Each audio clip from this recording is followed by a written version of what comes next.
Stephanie, and thank you so much for joining me for another Tarot Readers Academy TV and podcast session. I have an amazing guest for you today. I have someone who is a living, breathing tarot pro.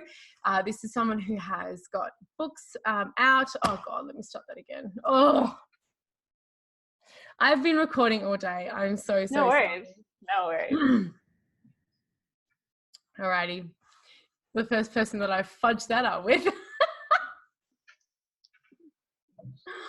Okay, and I'm going to focus. Welcome to another episode of the Tarot Readers Academy TV and podcast. And today we are going to talk tarot business and specifically how to get started with a tarot business. And I have got the perfect guest to talk about such a subject. Her name is Liz Worth. Liz, welcome to our show and thank you so much for joining me today. Thank you so much for having me. So Liz, if you do not know her work, you need to press pause and go jump on her website, which is lizworth.com. And of course, I'm going to have all those juicy links for you over at the blog post. Liz has written the most incredible book called Going Beyond the Little White Book. So as you know, many decks get the little white book that we get inside. This is a hunka chunka burning tarot love right here. It is an amazing book. And Liz, this must have been such a labor of love because there is so much information for every single card. How long did it take you, just as a personal interest, to write this? So this is going to sound really funny, but I don't actually remember even really writing it. It just happened, which for people who create things, whether they're writers or other artists working in different mediums, sometimes things just happen and you feel it when it's happening, and then as soon as it's out of your body, you have no idea where it came from. And that's kind of how that book felt when I was working on it. So it came from definitely a place of joy, right? I really wanted to put everything that I often shared about cards, just sometimes in conversations with people who were in workshops with me. I wanted to have a place where I was capturing all the insights and all the different ways that I had noticed cards can show up in people's lives. And so that was really the purpose of that book, was that I felt like I wanted to put all of this information that was in my head down on paper. And that's how that book came about. And there's so much information. You can get this wherever you can get good books, and you can obviously get it from Liz's website as well. I highly recommend it as the information is so transferable. I digress a little bit. I just really love your book and I wanted to give it a good plug because it is so worth having on your bookcase. Now, Liz, you are a tarot reader. You're obviously a writer and a very talented one, and an astrologer, and you do work both online and offline. So tell us a little bit about how you got initiated or how you got into becoming a tarot pro. So my background is in writing. I went to school for journalism and I had worked in media for several years and eventually transitioned into marketing and communications in the nonprofit industry. And I had started also writing other books in that time. And along the way in doing all of those things, I started to feel like something was missing from my life. And I always describe it as having a spiritual void. And so I was really starting to search for something more. And I had always been interested in things like tarot and astrology and esoteric practices, especially when I was younger. But as I had gotten older and I got really caught up in chasing goals and chasing a career, I really let a lot of those spiritual interests fall off to the wayside. And so during this time when I was kind of searching for something again, I went to see an astrologer and he started talking to me about tarot. And he asked me if I read tarot cards. And I said, well, I used to be interested in that stuff when I was a teenager, right? But I hadn't really thought about tarot in a long time.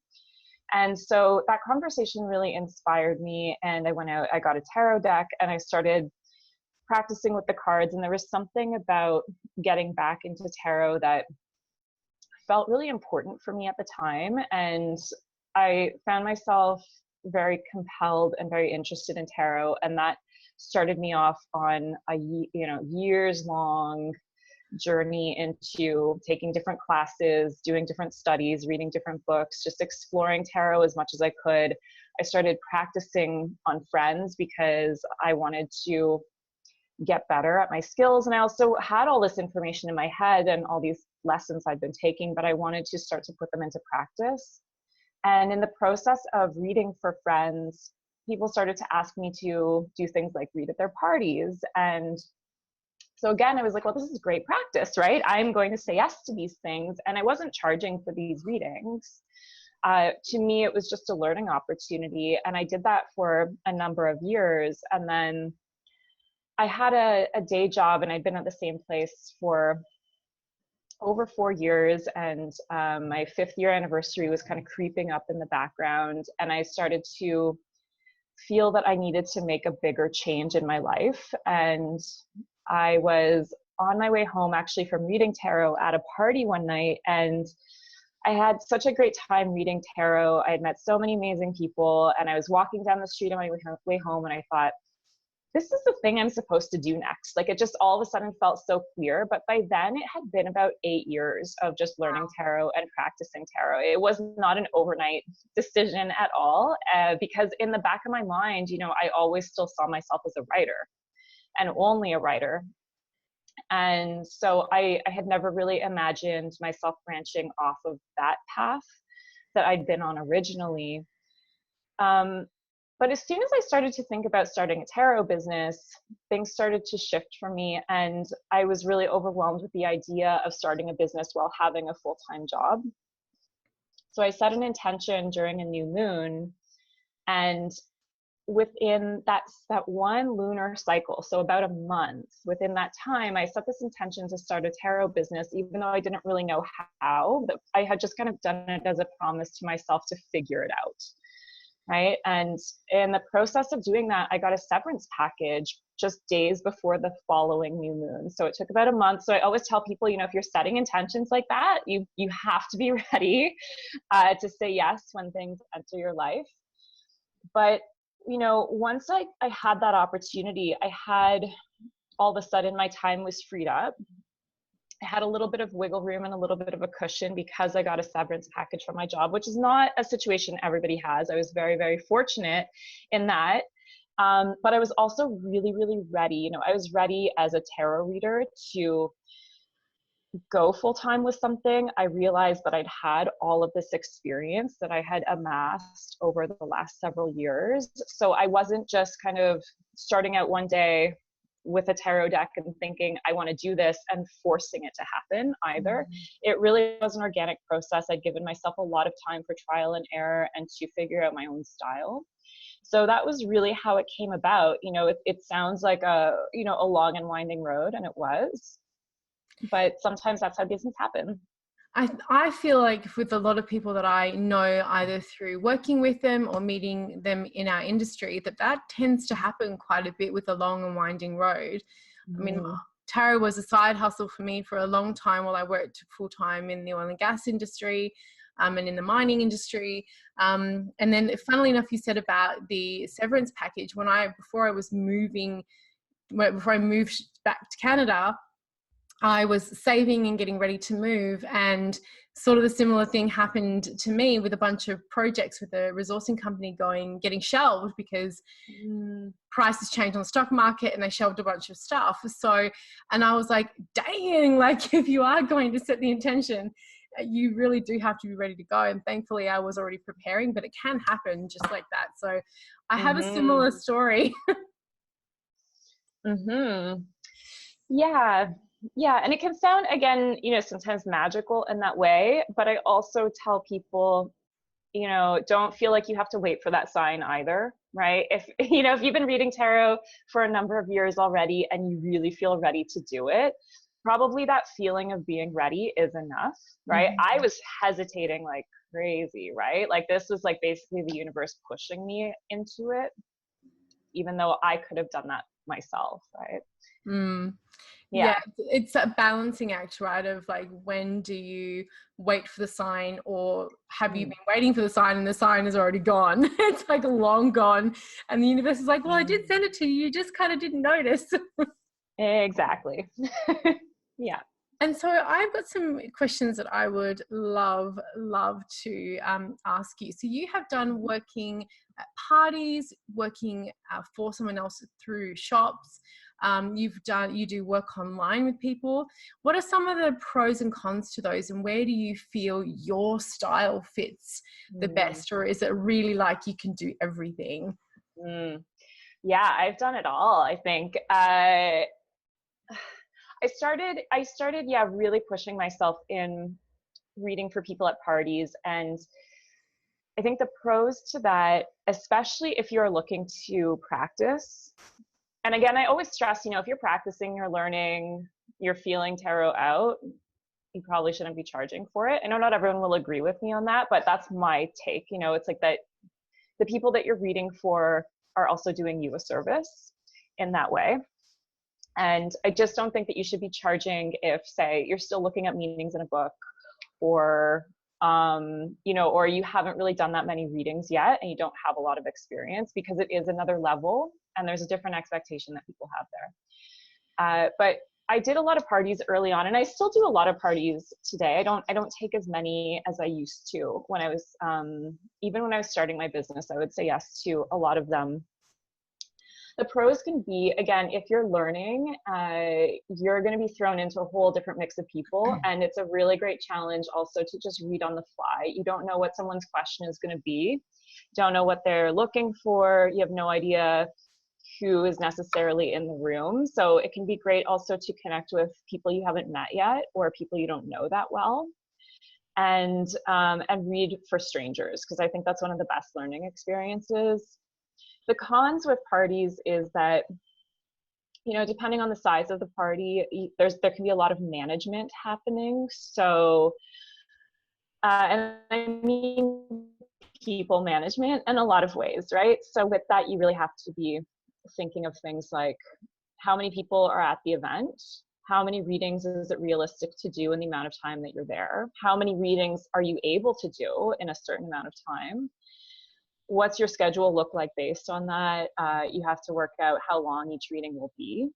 You also have to figure out what your boundaries are with certain things. I've been at parties where sometimes people have had a lot of drinks, and it's happened that, I had a guy once who fully just passed out face down on the table in front of me within a few seconds of sitting down. So in situations like that, sometimes you also have to think about, where does it make sense to, perhaps have some rules around, again, a cutoff time. Sometimes at parties, there comes to a certain point in the night where maybe it doesn't make as much sense for people to be having tarot readings anymore, because they're really at that time where they just want to be having fun and socializing. So thinking about your own safety as well. Again, thinking about boundaries. Will you answer any question people bring to you? All kinds of things, right? But it's also, again, part of a really rich learning experience that you can have. It's so true. And it's like this steady decline. Like, my thing is, I'm usually there only for a couple of hours, 2.5, 3 at the max, because you got like the first people are like, maybe they've had one after work drink and they're pretty good. And then the last person you get is like really drunk, and it just becomes not only messy, or it can be, especially if they're passing out in front of you, but it can be a little unsafe, or a little like unsavory for you sitting there as a professional going, yeah, I think my time is kind of done here. It's exactly. And with tarot, it is a conversation, and it can be a deep conversation, and sometimes it's just not always conducive to doing your best work in a party atmosphere. So I also think about things like, am I going to have to yell the entire time over a speaker or a band? I've had to do both of those. Are you in a quiet spot, or are people going to be coming up and interrupting the reading every 5 minutes because they want to see what's happening in their friend's reading? I've also had that, so again, just thinking about all the ways that you like to work. I'm the kind of person, I do prefer a quiet, uninterrupted time. And so again, those are all things that come down to people management sometimes, and knowing what your requirements are to do a really good job at that. And also recognizing that you don't have to be willing or able to work in any environment. You know, you don't have to feel like you're just being thrown into something. And, you know, if you're not able to talk over loud music for 3 hours, you can say no to that, right? And again, if you're just starting a business where you want experience, it may be harder to say no to those things, but you also have to be fair to yourself and think about what's going to showcase your work in the best way too. You know, if you're giving really mediocre readings all night because the environment's not right, then that's not going to get you very far anyway, right?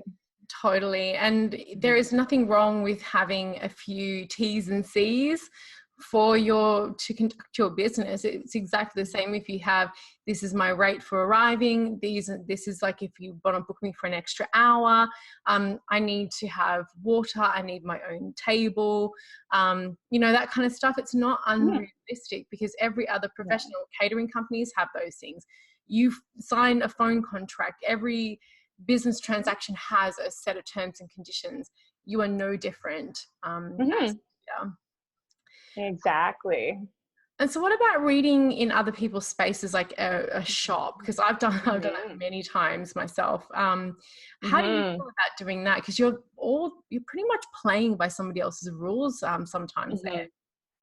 Yeah, I've read in a number of shops, and it can be amazing and wonderful because it does help you to connect to a different community, right? You're really reading for that shop's customers.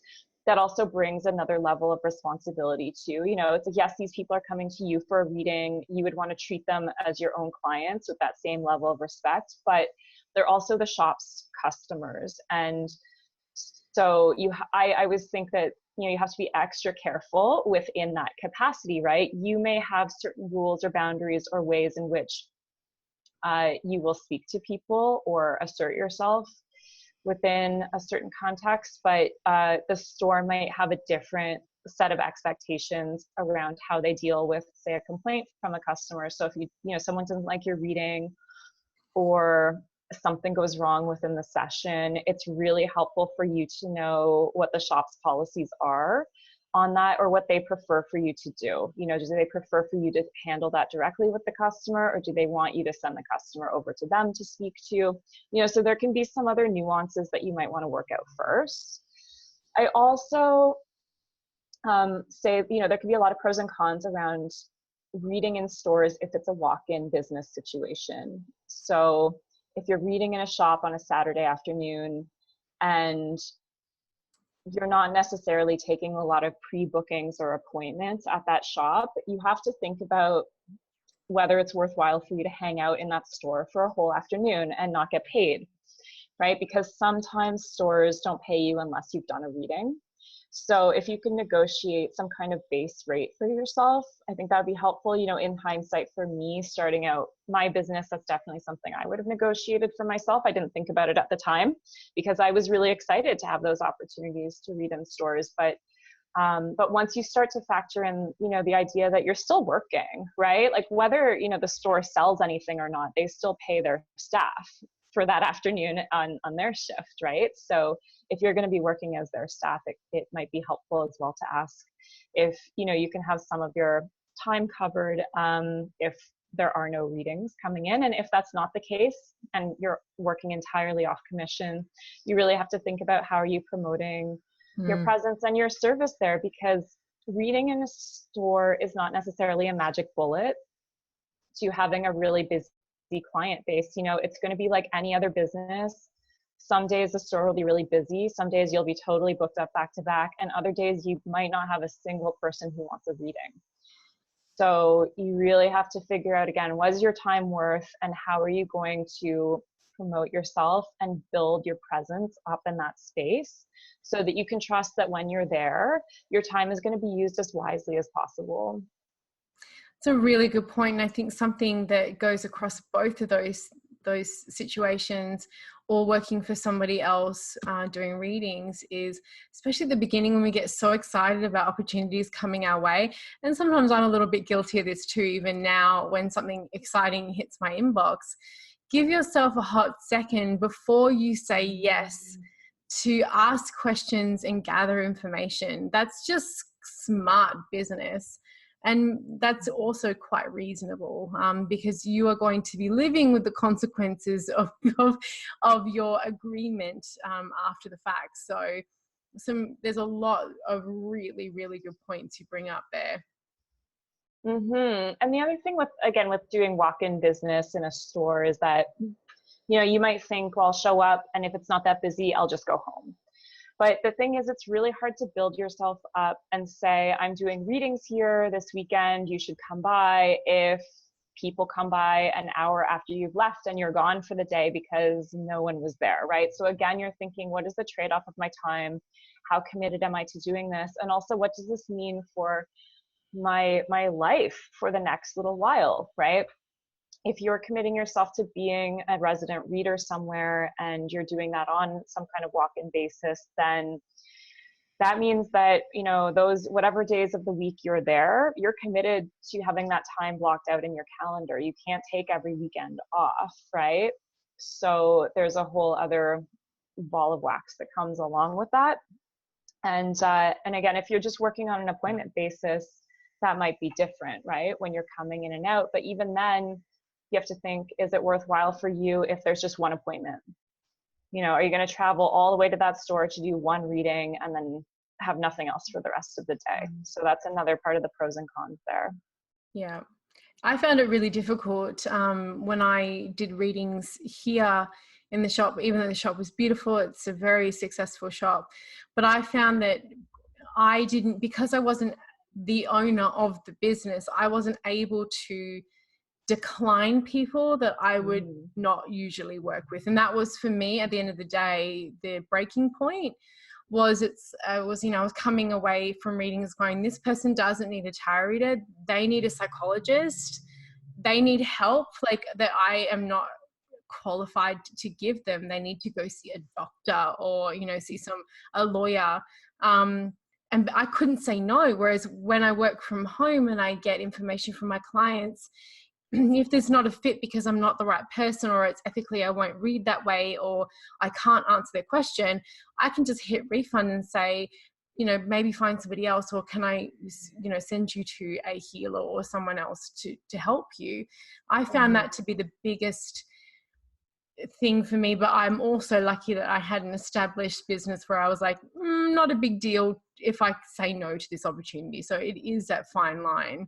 And it also comes with experience, I think, too, in realizing which clients are a better fit for you or not. And again, in a store, you don't necessarily know who has come in to purchase a reading with you. And you will get people who might not necessarily understand what tarot is either, or who might think that they're coming in to speak to someone who is going to channel their grandmother for them, or something, or give them lottery numbers, right? Some of the things that for people who read tarot professionally, sometimes we do a lot of education around what is a good tarot question and where does tarot have its limitations.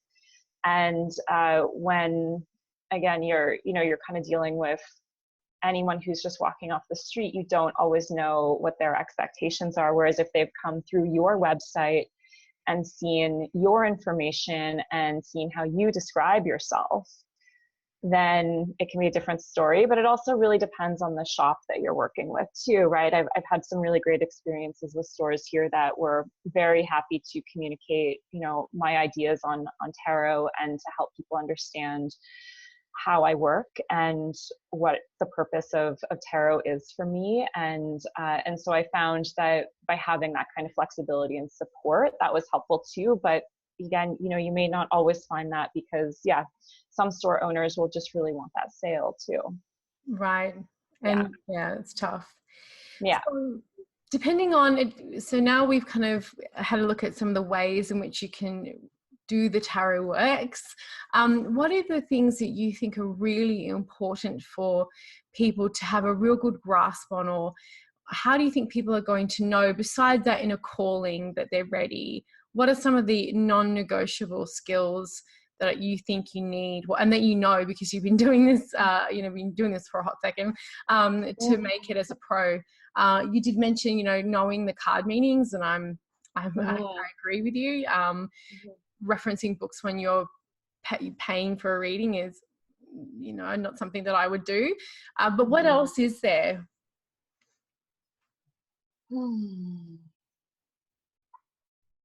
I really think that it's important to have experience doing readings and really building up those hands-on skills, because there are things that happen in readings that you won't find in any book or in any class. And you can have the best tarot teachers, but they can't be with you every step of the way. And, I think one thing that people need to talk more about with tarot reading is that it requires a lot of freedom of thought. And if you're not able to think for yourself in terms of making an interpretation or making a judgment call on something, then you're probably not ready yet to read tarot for other people, because there are many, many, many expectations, hopes, pains that you're going to be holding for people. And every single reading that you do is going to be a case-by-case basis. It's always going to be unique, and there are always going to be questions that you're not expecting. And you could have the exact same cards for two different people, and they will have completely different meanings, and you will have to have a completely different focus and completely different delivery on that. And the only way that you can really understand how to get into the nuances of tarot and how to allow your own freedom of thought to lead the way is really through just spending a lot of time practicing. I see so many people who really feel like they want to be tarot readers, and it doesn't mean that they're not good at reading tarot, but they really rush the process sometimes. And I've seen people take a class for 6 months or 8 months, and as soon as that class is over, they want to start a tarot business, or they want to start charging for readings, but they don't have the experience outside of that. They may have read for other people in their class, or their teacher might say that they're doing a really great job in their homework, but that's not the same thing. I think that you need a little bit more than that.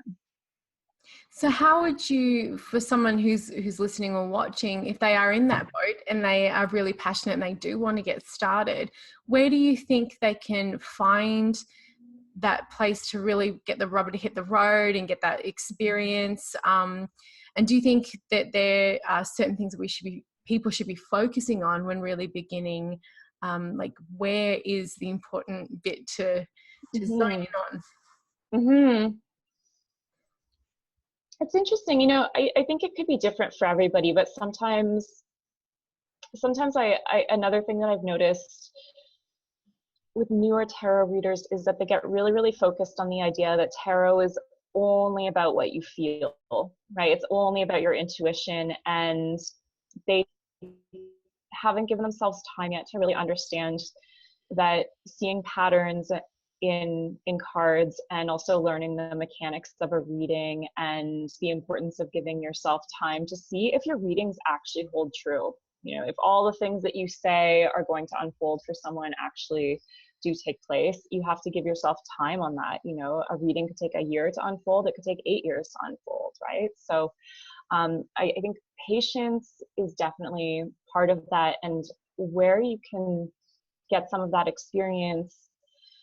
Again, for me, a lot of my best experience came from just reaching out to people that I could actually meet face to face. I know that there are a lot of really great online communities. There are also some not so great online communities out there, and you really have to use good discernment if you are going to any chat rooms or Facebook groups or online forums to get experience or to share any practice readings, because you don't always know who you're connecting with there. And again, some people are not as grounded or as centered in their own practices with tarot. And sometimes when we start to believe that, you know, whatever comes into our head first is meaningful or is a message, we're not really reading tarot.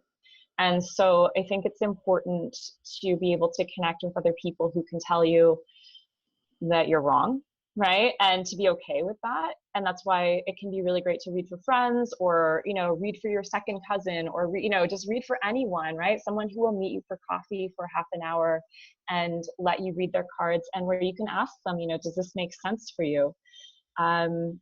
You know, if I say something this way, does it sound right? And just actually use that as a sounding board, rather than feeling like you have to be on right away, rather than feeling like you have to have all the answers, because no one has all the answers ever.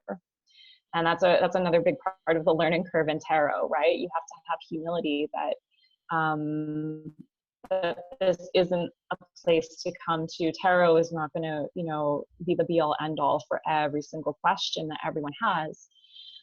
But it can be a place where I think we can learn how to connect with each other and how to have conversations. But you really need to be able to find people who will offer you some kind of security in having those conversations too, and who will let you make mistakes. So finding people that you can trust, who know that you're learning and who want to support you on that, I think is the best way. And there is nothing wrong with owning your tarot training wheels. There's nothing wrong with it. Letting people know that you're learning and honing in on a craft.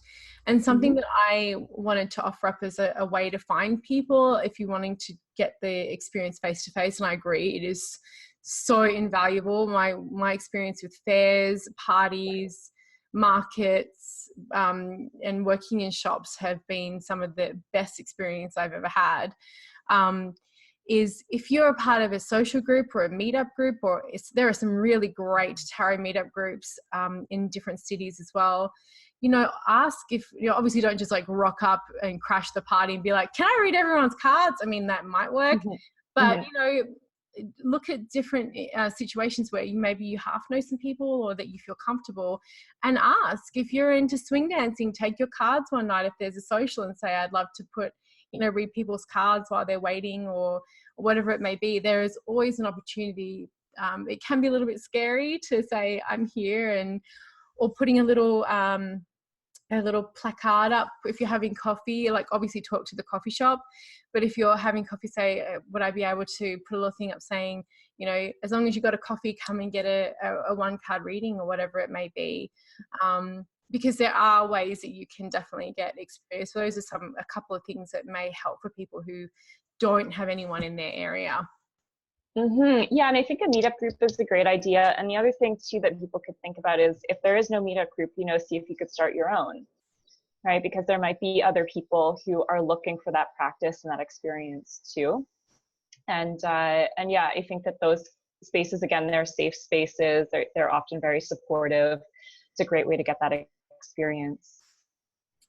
And so now we're moving to another sort of group of people who have had some experience and have done the work, and who really feel like they're ready to go pro, but now they've got no idea on how much they're worth or how to price. So how do we keep the integrity of, and money and spirituality, honey, I could talk all day about some of the baggage that we've got as a community around getting paid. But what are your thoughts on pricing, say, if you're just starting out? What's too cheap, what's too much, you know, that kind of stuff? Yeah. Yeah, I know. Well, you know, it's I'm groaning because I was in that position, right? When I started my business, I thought, well, I can't charge what other tarot readers are charging because they've had their businesses longer. So, you know, I thought I would have to put in a certain amount of time before I could get to that level of pricing. And one day I was talking to this very, very fancy woman who runs a very, very fancy coaching business. And I've known her for a number of years, and she came to me for a tarot reading, and she was like, do you know how many readings you're going to have to do every day if you keep charging these prices? And I Mm. hadn't actually thought about that, but I think that just changed everything for me, because she was like, you have to charge more, right? Basically. And it made so much sense, because I realized, she's right. If you're charging prices to the point where you're putting yourself in the position where you might have to rely on having 6, 7, 8, 9 clients a day, that's a lot of volume, right? And realistically, it may not always be possible for you to get that many people, especially not when you are starting out. But also, if you are getting that many clients a day, then there's obviously some kind of demand for your service, right? So you probably don't have to be charging a cheaper rate. And sometimes people, I think, also feel that if they charge too much, they're going to be pricing people out, or that people won't show up. But in my experience, when I started charging what I needed to make, right, I actually noticed that things got busier. And I know that sounds weird for some people, right? But I really think that people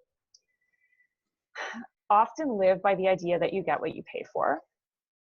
And it can be very scary to charge the rate that you want to be making, because if you have insecurities around money, you're going to wonder, can I actually command this? Who am I to charge this much? But the reality is that I think, once you start doing it, you'll get more comfortable with it, and you don't have to be extravagant in your pricing. I always try to keep things as accessible as I possibly can to people still, because I've seen some people charge $800 for a 20-minute reading, like, for real. Wow. Right? Yeah, I mean, you'd have to be able to tell me the best thing I've ever heard for that much money. You would have Right? to pinpoint the dang second, how it's going to happen. I want to know when I'm going to die, of what. Yeah. Like, I want you to be like, Yeah. I want you to tell me every detail if you're charging that much money. Right? Yeah. So, and I didn't grow up with a lot of money, right? So I always think about that too. Like, I think about the child who still lives inside of me, right? Who sees things that she wants that she feels are totally out of reach, right? And so I try to be realistic with my pricing, but the reality is, on the other side of it, is that if you run a business, you have hard costs too. And your hard costs begin, before you're ever thinking of even paying yourself. I've had people contact me asking, if the fees that PayPal charges, for example, for a business account are worth it, because they're only charging $20 for their readings, and PayPal is going to take X amount off of that. And, so how much do they have left after? And all these questions. And like, if you're not even sure if you can afford the very marginal PayPal fee from your reading, then you should be charging more, right? Not only that, but if you are running a website, you're paying for hosting, and you should be running a website, FYI. If you have a mailing list, you're going to be paying for the service provider for your mailing list, which you should also have. If you want to do Facebook ads, that's a hard cost. If you are renting any office space, that's a hard cost. If you're working out of a store, the store is going to take a cut of your money. That's a hard cost. All of these things add up, right? So you need to make sure that all of those expenses, month after month, are going to be covered by what you're making on your tarot readings. And then you have to figure out, what are you paying yourself, right? So, once you start to add up all of those things, you realize that it's pretty hard to read if you want to do this full time, right? To be charging $20 a tarot reading if your readings are trickling in here and there, maybe you get a few a month. It's not going to be possible. But I think too, you had also mentioned, really valuing what we're worth and being part of this industry. And I think that it can be very confusing for customers to see some people charging $15 for a Celtic Cross reading, and seeing other people charge $150 for a Celtic Cross reading, and everyone's like, it's just a tarot reading, what's the difference? And so you also have to think about, what are the optics of that altogether? And are you playing a long game in this business? Do you want to be doing this for the next 5, 10, 15 years of your life? Doesn't mean that you have to, right? But you should have some kind of vision, at least for where you want to go. It could always change. But are you still going to be charging $15 for those readings 10 years from now? And how is that going to impact your contribution to the industry and the community as a whole? Mm. One of the things that you touched on really early on in that, when we talked about pricing, was something that I got introduced to very early on, when I started to go pro, and especially when I started to work online and do this full time, was look at your offers and say, how many of these, as you said, a day am I going to need to do to keep the lights on and food in my fridge and a roof over my head? And if you do, you have to do the math. You absolutely have to do the math, because otherwise you're going to be chasing something that not only is going to feel really stressful, but if you know the math, if you know you need $1,500 a month to pay all your bills and, like, get by, then you can start looking at how you can actually reach that. How does that look weekly? How does that look daily? Give yourself a high five every day you reach that goal. Like, do manifestation work around it. If you don't know, you are going to be forever grasping at straws, and that is no way to run a business at all. And I mean, I think that that's a huge part of it, right? Is that people sometimes start businesses, and this isn't just in tarot, I've seen this in many other capacities, and often also in the creative community, where people don't treat their work like a business, right? They think, I just want to read tarot, that's what I want to do, and they get focused on the work itself rather than looking at themselves as entrepreneurs. And for some people that might sound overwhelming, right? Because not everybody is comfortable with the idea of running a business. But if you don't know what your costs are, then you don't know what to price anything at, because pricing in every business is based off of how much it costs to run things and also how much the labor costs, right? So if you're pricing everything based on what you think people will pay, you'll never make any money, right?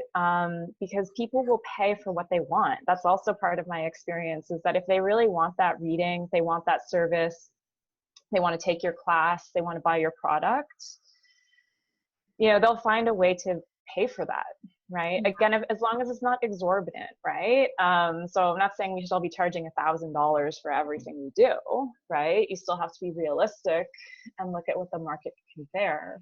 But you can't, you can't let perceptions of what other people's ideas around money are, and you can't let that dictate how much you are going to make in your business, because it's your business. Absolutely. And then, so now we're talking about the good, juicy stuff, and I love talking about money, just because it's a fascinating concept, it's a fascinating, subject, because of how complex it is in our modern world. So do you think there is some sort of unrealistic expectations out there about how quickly you can do this full time? I know I feel there is. I think some of that is driven by, I'm sorry to say, unpopular opinion, shitty coaches who think that they can peddle their $1,000 program or whatever it is to help you make money. Newsflash, that's how they're making their money, is off of you. I think there's a lot, and I see a lot of ads on, and I'm like, I don't need a coach, but I see a lot of ads for it. And I also think that there can be a little bit of showboating, or not showboating, but just like, I'm going to show you just the wizard face and not what's actually going on in the background. So I'd love to hear your thoughts on when is it realistic to think that you can take home any money and start to make it, because it all looks different to everybody in this business. Yeah. It's a great question. I don't think that there's a specific timeline that anyone can expect anything. With me, when I announced that I was starting this business, and I put that out to my friends and my everyone on Facebook and all of that, right, that we all do these days, you know, people by then already knew that I read tarot because I had been practicing on many of my friends all this time and reading at their parties and meeting their friends. And I was starting to have people also come to me through word of mouth because of that, who would ask me for readings, right? And I would say, well, I don't really do this. So I had sort of the start of a very small client base by then, right? And by the time I was ready to start that business, then when people did come to me and ask me for a reading, I could say, oh yeah, you know what? I do have time. I don't have a day job anymore. I just have this, right? But it took a while for me to really feel like things were flowing and that things were established. And I would say, you know, pretty standard, I think this is average for most startups. I think it was about, you know, for me, the 2-year mark where I really felt like I had a business, right? Like where I remember like waking up one day and feeling like, wow, this is actually working. But you have to be very, very comfortable with the uncertainty of entrepreneurship no matter what. And that's the same goes for, you know, if you're going to be an artist, you're going to be a writer, you're going to be any of those other things. You have to be okay with not knowing what's going to happen tomorrow. I love not knowing what's going to happen tomorrow. I hated working 9 to 5 because I didn't want, like, I'm like, I have to do the same thing every day forever. No, I don't want that. But some people love that, you know, and if you love that, maybe doing a tarot business is not for you. Unless you can learn to love the unknown. But the other thing is that you really have to think about what your vision is. And the reality is that you may have certain ideas for things that you want to do within your business, or you might have a certain assumption about how things are going to go.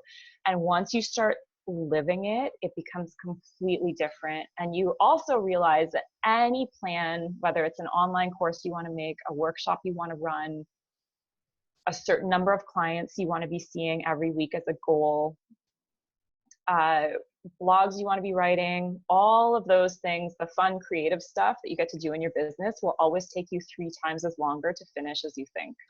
Hallelujah. That needs to be said. It needs to be like blown up, skywritten. Like seriously, it does. It absolutely does. Takes a lot longer. And the admin behind everything that you do is huge. Yeah, there's the admin, and there's also building a mailing list, which I talked about earlier, which I think is a really important thing for anyone to do, whether they're doing a tarot business or Reiki or anything else. You should always have a mailing list. But unless you're doing paid advertising or a lot of really clever marketing to build that mailing list, if you're just letting that build organically, it takes years sometimes just to get 1,000 subscribers.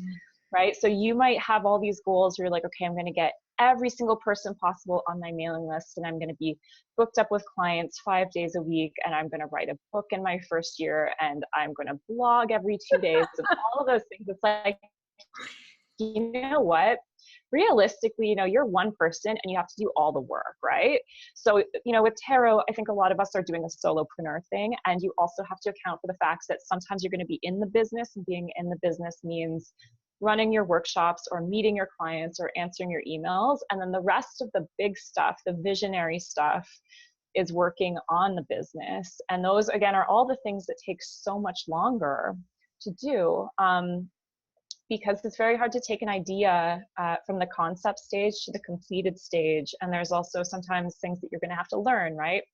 The technical side of things, the logistical side of things. And also, you're going to have to decide how much time do you spend in front of clients and how much time do you spend working on other things. And that also comes back to your pricing, right? For me, it's not realistic for me to see clients every day because I still do a lot of writing and I do a lot of teaching, and I need full days where I can be in complete deep thought, where I don't have to worry about what time it is. I don't have to meet anyone anywhere. I don't have to answer my email if I don't want to, so that I can get into deep concentration and deep creative time so that I can move other projects forward as well, right? If you don't want to do those things and you just want to see clients every day, that will be a completely different business model. But you really have to be clear on what it is that you want to create within this work and what you think you're trying to bring forward through tarot too, because I think most tarot readers have a lot more to say than what happens within their private sessions. It's so true. I'm just sitting here like nodding my head like, yep, yep. It's so true. Like and time management is so important. And even time management, if you're really good at it, and I'd say I'm pretty good at it. I mean, I think if you're successful in running your own business by yourself, you've got to be at least okay with it. Yeah. But I'm pretty good at it to a point, but then technical mishaps happen, or I have a young son. So, you know, anything can happen with a child, or something happens during the day, and then all of a sudden it's that ripple effect throughout the rest of your business. And learning how to make sure you're doing reshuffling all that, and then the time blocks, as you said, for moving big projects forward is so important if you want to do other things like creating products or courses, or not just become not to say that there's anything wrong with being just a full-time reader who does that beautiful exchange work, but if you want to have anything else going on, it's going to break into your time for slinging cards. It absolutely is. And I think, you know, again, early on, sometimes people just get so excited about starting a business, or they're so hungry to start that business that they think, well, I'll just write a blog at 9 o'clock at night after my day is over, or, you know, I'll work a little bit on my online course every day in the morning for half an hour. And again, realistically, you know, you also have to account for your own downtime, right? Because if you're running a business, it's totally exhausting, especially in those first couple of years. Like, you are probably going to work every single day in that time. It may not be for a full day every day, right? But there will probably be little things that you're tweaking. I used to tweak my website insanely. Like, just, I would get it to the point where I thought it was what I wanted, and then a couple weeks later I would change everything again, right? And but these are the things that you do when you're starting out, because you're trying to figure out what really works, and it can take a long time, and it can, again, take a lot longer than you expect. And it's really important for you to still be able to go to sleep at a decent time, relax your mind, right? Shower, eat, like, do all of those things to take care of yourself. And sometimes our self-care falls off so quickly when we're trying to compartmentalize our time so much, or do everything at once. So give yourself that breathing space to really get your business established too. Don't feel like you have to have a perfectly polished format, or, you know, or appearance that you're putting out there right away, right? You don't have to have, you know, like 3 full online courses created when you launch your business. And you don't have to have a book. You don't have to have products. You don't have to have all these things happening. You know, just have a couple of great offerings early on, and give yourself time to build on it from there. So true. So true. So many nuggets of goodness there. So we are wrapping up on our time, and I know that we could literally sit here until the dead of night talking about this and our experience. Is there anything that you would like to leave us with, or any final thoughts on going pro and beginning out? Any advice or anything to avoid for the pitfalls? I think the other thing that I would add that we haven't really talked about is having really, really good policies for yourself. So being clear on, and this will come down to where you're working too, but being clear on how people pay you. I always recommend getting paid in advance. I know not everyone is into that, but yes, I agree. Honestly, I find it so much easier, and it really cuts down on, you know, I find it's like the people who will pay you in advance, you know, really want to be there, right? So it's like those are going to be your people. It also is important to know, you know, what happens if someone's late. Does that cut into their session time, or are you willing to go overtime? You have to figure those things out for yourself. What's your cancellation policy? How much notice do you need? For me, I'm not always good with last minute changes, because again, sometimes I only have certain days where I'm able to see clients. So I don't always have a lot of wiggle room to reschedule things, right? So I need some notice for cancellations or reschedules on that. So again, it's like knowing how you're able to work, but also think about your long term. Don't create policies that are so flexible early on just because you want to get people in the door, right? Think about how you want to be working in 2 or 3 years. Treat yourself as though you're already established.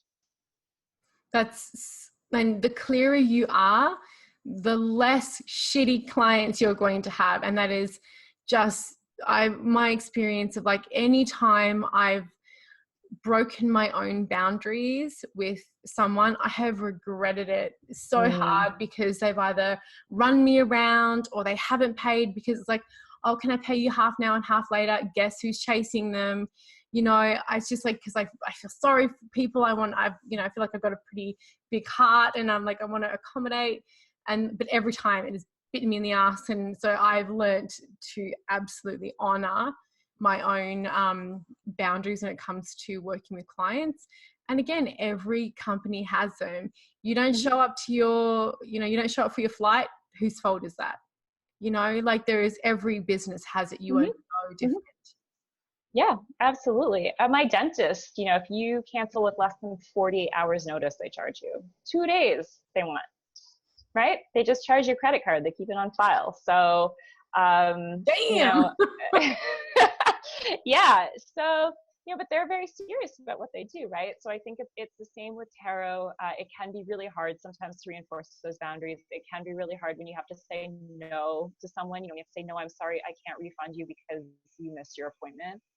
It can be really uncomfortable, right? But, you know, to what you're saying, I've had the same thing. Every time I make an exception for someone, I get burned because they don't appreciate it. Right. Yeah. And I don't know why. It's like the universe is like sending me this lesson, right? Saying, you know, this is why you made that rule in the first place. And this is your reminder.